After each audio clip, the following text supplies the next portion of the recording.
Okay, everyone, welcome. I'm pleased to be the moderator for the afternoon session of Catalyst Day in this room. This is one of my favorite rooms on campus. It's great hall, so enjoy the atmosphere in here. It's always fun to be in here, I think. Today we have 4 different presentations, and they will be beginning on the half hour. So what we will be doing is having our first presentation begin in just moments. We'll have some time for questions and comments after each presentation. And then, assuming there's a little bit of time between them, you can slip out for a moment if you need to, or you can also, if you are particularly interested in seeing a presentation in a different room perhaps, scurry like squirrels to get to that other room, and you should be able to catch a different presentation, and there will likely be some people scurrying in here as well, so don't be thrown by that. I love Catalyst Day. I think it's a real triumph of our students to all of the different ideas that they come up with, and it's a kind of celebration of their ingenuity, and I always learn a lot as well about the various topics that they choose to research and discuss. So without further ado, I would like to turn the floor over to our first presenters, who will be speaking about mental health in Division III student athletes, solutions for Ripon College. So please welcome them.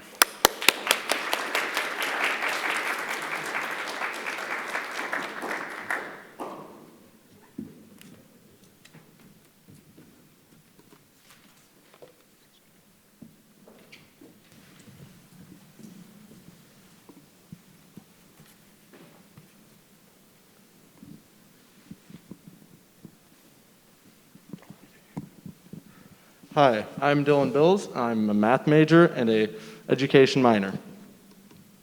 Hello, I'm Michaela Flight. I am an English major with minors in Spanish, entrepreneurship, and education. Hi, I'm Jahaira Gonzalez, and I'm a psychology major. I'm Alanis Harris, and I'm an English major with minors in creative writing, art history, and communication. Hello, I'm JC Rowe. I'm a major in sociology and a minor in criminology. And I'm Liz Stanfield, and I am a biology major with minors in chemistry and English. And today we're going to be talking about mental health in Division III student athletes. When Ripon College's Wilmore Center was renovated in 2017, it was renamed after Dina G. Wilmore, who is a trustee of the college and a graduate in the class of 1967. At the dedication of the building, Wilmore stated that Ripon's dedication to the principle of a life well lived is embodied in the new Wellness and Athletics Center. In this statement, she's talking specifically about physical wellness, but hand in hand with that goes mental wellness and the awareness of and participation in its upkeep. To even better uphold her vision for the Wilmore Center, we believe that we can create a culture of mental wellness at Ripon College to better support its students and athletes alike. Today, we're going to be going over our problem and some of the stressors that Division III student athletes face. We'll talk about existing solutions from the standpoint of Ripon College and the NCAA. We'll talk about our solutions designed specifically for Ripon College. We'll talk about resources and how we plan to get access to funding and personnel. And finally, we'll talk about the next steps in the implementation of our solution. All athletes consensually take on extra work when they accept an offer to play a college sport. But despite public perception, Division III can be just as competitive and intensive as Division II or even Division I.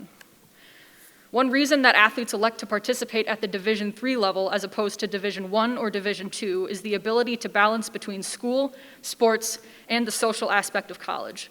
But even though this is more achievable at the Division III level, it's still very difficult.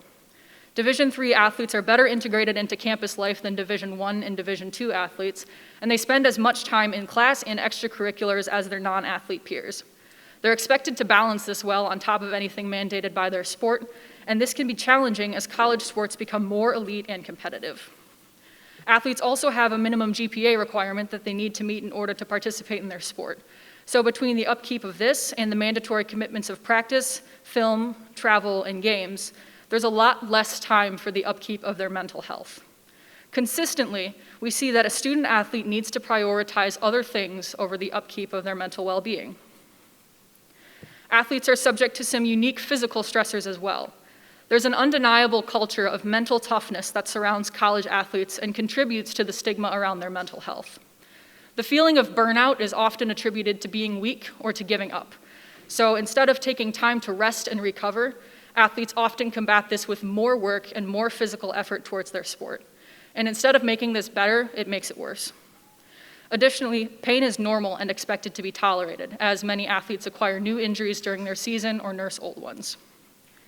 For athletes that wish to get help, campus counselors are available, but because they're designed to cover such a broad variety of issues, they often don't specialize in how to treat the demands of the student-athlete position. The adults on campus that are familiar with the expectations placed on a student-athlete are the coaches, but whether that be due to a fear of being benched or being demoted from a captainship or a starting spot, many athletes don't reach out to their coaches for help. In fact, 44% of them state that they've never received any sort of mental health guidance from their athletic department. For athletes that do reach out for help, we are able to identify some trends. So this is a graph showing the prevalence of depressive symptoms by sport and gender among some Division I athletes. And we can see that far and away, women are reporting rates of depressive symptoms higher than men. Additionally, athletes participating in individualized sports such as track and field, cross country, or swim report higher rates of depressive symptoms than athletes participating in a team-based sport. We also need to take into consideration the fact that this data might be skewed due to a reluctance to self-report any symptoms of depression, as is dictated by the culture of mental toughness. So across the board, we predict that all of these percentages should actually be higher. The fact that this data is coming from a study of Division I athletes feeds into my next point really well, that Division III mental health is understudied and underserved. Because Division I is the highest level of athletic competition at the college level, it's often presumed that that correlates to the highest amount of stress. But athletes are struggling in a very unique way, especially since the start of COVID-19, with a 150 to 250% increase in the mental health concerns of student athletes.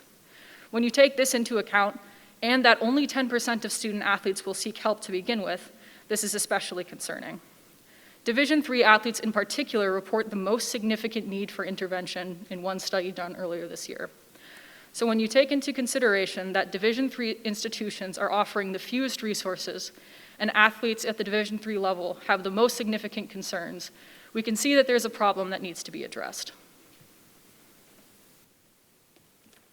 As outlined in the development of our Division III mental health and student athletes problem, there are not significant solutions in place to remedy our problem because the problem itself is not well understood or researched.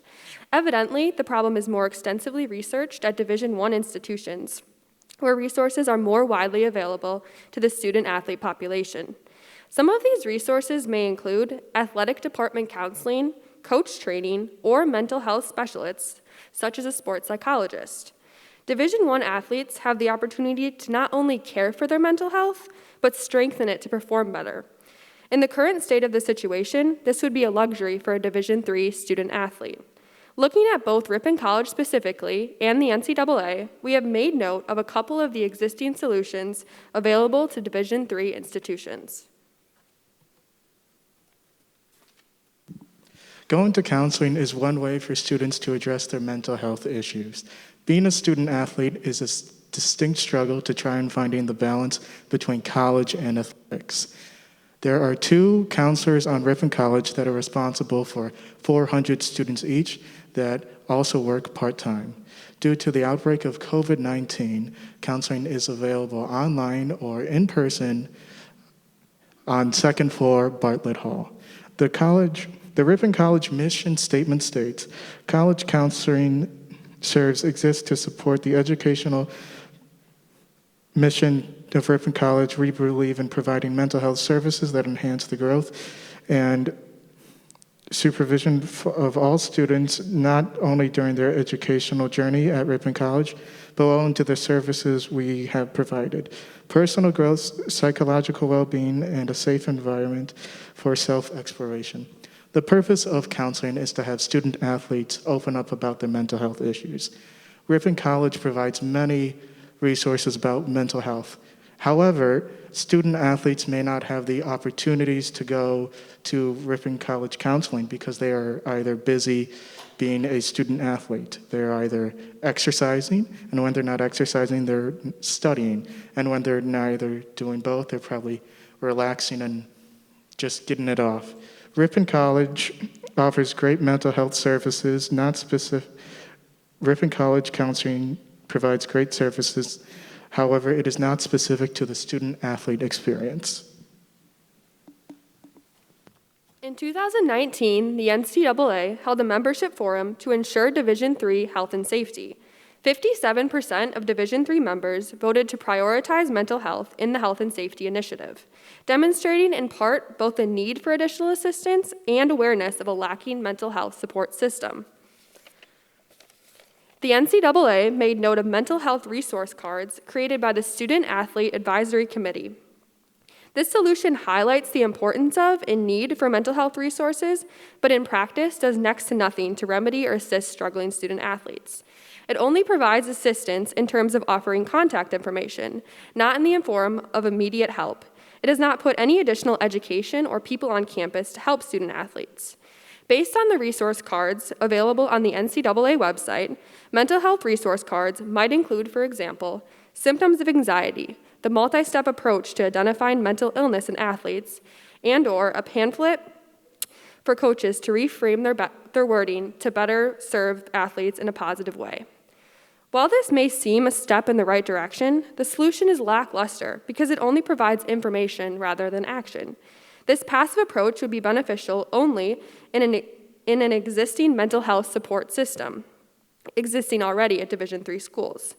Another aspect of this approach is the resource is only provided if schools apply for the resource.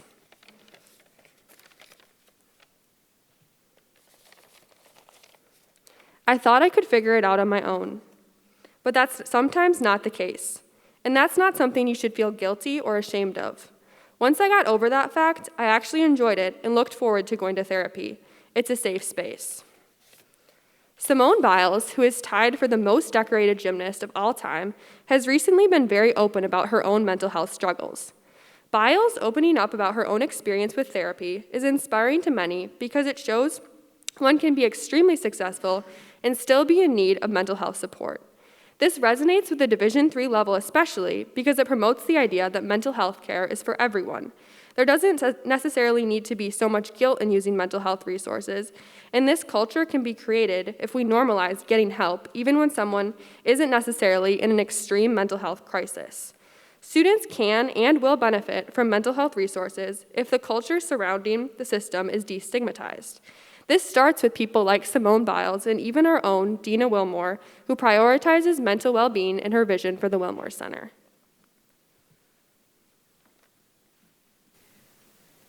Due to the massive number of Division III schools and their diversity, it would be too broad to explore incorporating only one solution into all Division III schools.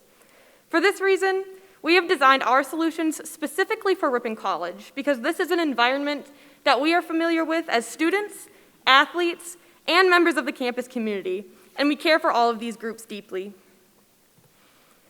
We have come up with a two-tier solution that includes both a professional and a casual or more personal approach to supporting the mental health of Ripon College's student athletes. These solutions include bringing a sports psychologist onto campus and implementing a mentorship program between current student athletes and recent Ripon College athletic alumni. Bringing a sports psychologist onto campus is our top priority in supporting the student-athlete mental health. This person would act as a counselor for student athletes to alleviate pressure on mental fitness, provide healthy coping strategies, and most importantly, offer a professional and informed perspective on the stressors of mental health.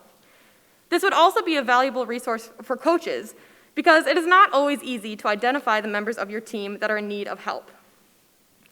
We want to provide student athletes with a knowledgeable resource that understands the unique stressors of athletics and can provide care when those stressors lead to emotional struggle. Although we know that student athletes often underreport their symptoms and are often reluctant to go to coaches, studies show that some student athletes are still more likely to go to their coaches than to general on-campus counselors. To potentially reduce this fear of talking to coaches and to care for the athletes who do still want to talk to them for mental assistance, we want to ensure that these relationships are rooted in the best interests of the student-athlete's mental health. And so coaches will be advised by the sports psychologist to attend short mental health training sessions at the beginning of the year on how to care for their athletes, whether this means using proper language when discussing mental health, or if that means referring them back to the sports psychologist for a personal session. Coaches often recognize the relationship between student-athlete well-being and their performance, but they're not always equipped to provide this assistance. The sports psychologist will provide student-athletes and coaches with high-quality mental health knowledge that is specific to athletics. Our second solution aims to further tackle the stigma surrounding mental health that exists on the Ripon College campus as it exists in all communities across the world. Evidence shows that student-athletes are willing to talk to each other, and student-athletes who become more embedded in their team's social environment often report stronger senses of self-identity and higher rates of well-being. This is why we want to invest in younger mental health advocates that student-athletes can view as peers rather than authority figures, as this is one way to make conversations around mental health less intimidating. Our goal is to recruit Ripon College student-athlete alumni about 1 to 5 years post-graduation through a form that would be available on the Ripon College website or the portal. Due to the unique experiences of every sport, alumni would be assigned to mentor the teams that they played on while they were at Ripon College. This role would be one of companionship and casual advice rather than direct mental health assistance. We want to provide Ripon College's student-athletes with near peers who have already experienced graduating as student-athletes at Ripon College. The generational similarities and relatable college lifestyles will provide current student-athletes with perspective on their athletic struggles from people who have very likely already gone through the same thing. Mentors will provide advice on any matter of thing relating to sports, such as frustration with performance or playing time, lack of relationship with their team, burnout, or any other thing that might be brought up. Contact with mentors could happen through phone calls, informal meetings, attendance at sporting events, video calls, text messaging, or any other form that mentees and mentors can agree upon. There will also be an option for any athlete to opt out of the program at any time, although all student-athletes will be automatically enrolled during their freshman year. This is to ensure that student-athletes don't have to go out of their way to receive this resource, as is true for many options that are currently available to them. Email correspondence with some Ripon College alumni from track, cross country, and volleyball have offered really supportive attitudes towards this program. All of them expressed interest in mentoring their own teams, and some even said that they would have utilized this resource had it been available to them while they were at the college. Despite the support, however, it is very important to recognize the non-professional nature of this solution, and it would be absolutely vital to implement this alongside the sports psychologists to make sure that the mental health of our student athletes is properly cared for. So in order to hire sports psychologists here at Ripon College, we'll be working with the Ripon College Athletic Department and working with Sports Medicine Department of SSM Health, which Ripon College currently has a partnership with. Our job would be to modify a pre-existing contract that Ripon College has with SSM Health. Then the job of SSM Health would be to open this contract to applicants to then apply so they can work here in Ripon College at the Wilmore. This process was also used to hire Coach Zemke, the strength and conditioning coach that supports our student athletes at the Wilmore. Going forward, we would like to meet with the Ripon College athletic staff to show them our solutions and implement them into this.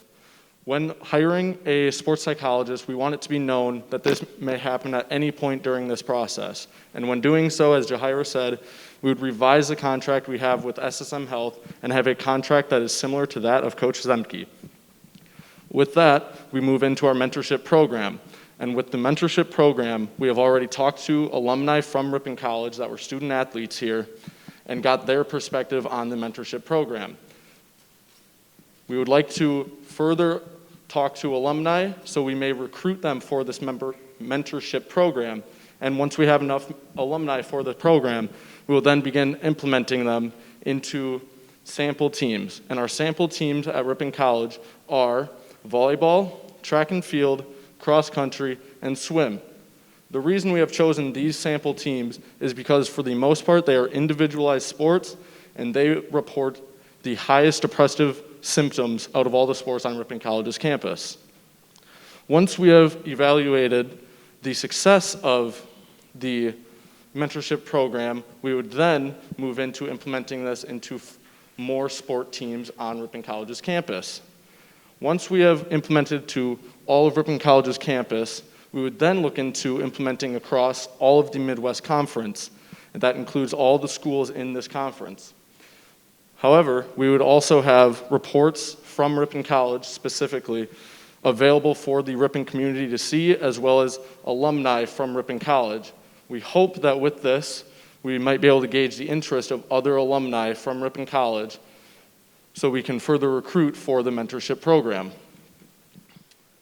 Lastly, we would like to acknowledge all of those that helped us with our project over this past semester, and that includes, but is not limited to, Drs. Byron, Lamb, Keynes, Kovac-Lesh, all of the alumni that gave their perspective, especially Madison King, Andrew Johnson, and Anna Coles. And then lastly, we have Dr. Joe Hatcher, Athletic Director Ryan Kane, and Michelle Whitler. And to all of you that came for this, thank you.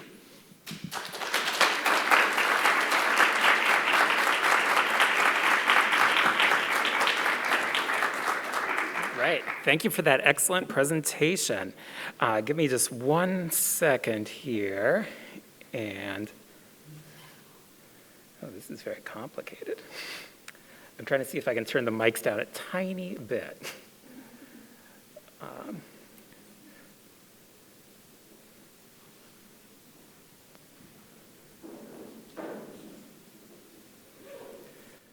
All right, we'll see if that helps. Great. So we do have time for a few questions or comments from the audience. We thought what would work well so that everyone can hear is if I come out and I act like a talk show host with a microphone that I can then put in front of anyone that wants to speak. Does one of you have a portable mic I can, over here? Thank you. All right. So does anyone have a question? Yes. Oh. 2 questions. With the mentorship program, is there any the mentors that will be working with the athletes? And my second question is, because this seems like it would be quite a large program, are you thinking about having someone who would coordinate, like all the alumni, coordinate with this whole program, especially if you're going to be moving forward to other campuses? So as far as providing training for mentors who would want to be a part of the program, we're not thinking of having any like official training type courses, but we would like to have possibly something created in an online form or an online module type thing by the sports psychologists that would be available to all the mentors, such as some proper language, but we do want to stress that this is a more casual solution. It's not supposed to necessarily be like a crisis line for student athletes. It is supposed to be essentially like a built-in friend, like SSS services, for example, on campus. They have partnerships between current student athletes and some other student athletes who've been at the college a little bit longer for first-year students. And it would be a program a lot like that, but it would be between specifically student athletes and athletic alumni. Your second question, if you would repeat that for me.